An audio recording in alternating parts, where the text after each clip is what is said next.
आजच्या सर्वात मोठ्या बिझनेस आणि market news, oil price spike पासून इलेक्शन रिझल्ट आणि मेजर कंपनीचे क्वार्टर 4 रिझल्ट सगळं एकाच व्हिडिओमध्ये स्टेप बाय स्टेप समजून घेऊया. चला सुरुवात करूया. नमस्कार मित्रांनो, बाजार तडकामध्ये आपलं स्वागत आहे. त्या अगोदर चॅनलला सबस्क्राईब करा आणि बेल आयकॉन प्रेस करा. सर्वात आधी ग्लोबल लेवलवर एक मोठी बातमी म्हणजे यूएस आणि इराण टेन्शन वाढल्यामुळे क्रूड ऑइल 5% वाढला आहे. ब्रेंट क्रूड $110 पेक्षा वर गेला, ज्यामुळे ग्लोबल मार्केटमध्ये पॅनिक तयार झाला आहे. स्ट्रेट ऑफ हॉर्मुझ हा जगातील 20% ऑइल सप्लायचा रूट आहे आणि इथे रिस्क वाढल्यामुळे ऑइल प्राइस स्पाइक झाला आहे. त्याचबरोबर आज डाव जोन्स पाहिला 190 न घटून 38% खाली आला आहे. तसेच क्रूड ऑइल स्पाइक मुळे आजच्या ग्लोबल मार्केटवरही परिणाम दिसून आला आहे. त्याचबरोबर स्ट्रेट ऑफ हॉर्मुझ जवळ यूएस वॉरशिपवर अटॅक झाल्याच्या बातम्या रिपोर्ट्सच्या माध्यमातून समोर आल्या आहे. तसे इराणने सांगितले की यूएस शिप थांबवले आणि मिसाईल स्ट्राईक झाला, पण यूएसने हा क्लेम डिनाय केला आहे. तरीही ग्लोबल मार्केटमध्ये आज पॅनिक तयार झाला आहे. पण आज इंडियन मार्केटमध्ये एक नवीन ट्विस्ट तयार झाला.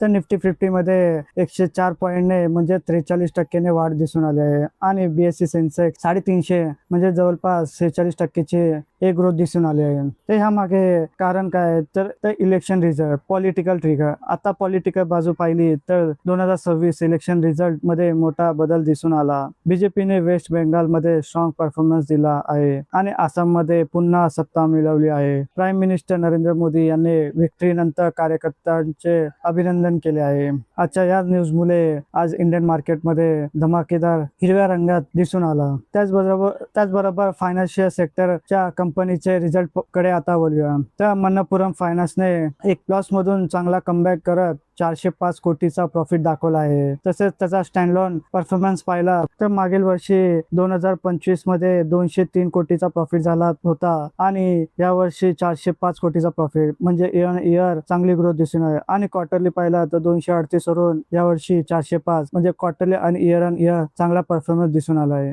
आता पुढे आदित्य बिर्ला कॅपिटलचा क्वार्टर 4 चा रिझल्ट पाहूया. तर कंपनीने 1129 कोटी प्रॉफिट नोंदवला असून 31%ची ग्रोथ दाखवली आहे. तसेच त्याचा स्टँडअलोन परफॉर्मन्स पाहिला मागच्या वर्षी 2025 मध्ये 653 कोटीचा प्रॉफिट केला होता आणि या वर्षी 777 कोटीचा प्रॉफिट झाला आहे म्हणजे इयर आणि क्वार्टरली चांगला प्रॉफिट दिसून आला आहे. आता पुढची कंपनी म्हणजे अंबुजा सिमेंटने 1830 कोटीचा प्रॉफिट दाखवला आहे जो 78 कोटीचा ग्रोथ आहे. तर मित्रांनो, आजचा कन्क्लुजन पाहिला तर एकीकडे ऑइल प्राइस वाढल्यामुळे मार्केटवर प्रेशर आहे आणि दुसरीकडे इलेक्शन रिझल्ट मुळे मार्केट स्टेबिलिटी आणि कॉन्फिडन्स मध्ये वाढत आहे. आणि कंपनीचे क्वार्टर 4 रिझल्ट अशा डेली अपडेट साठी चॅनलला सबस्क्राईब करा, लाईक करा आणि शेअर करा.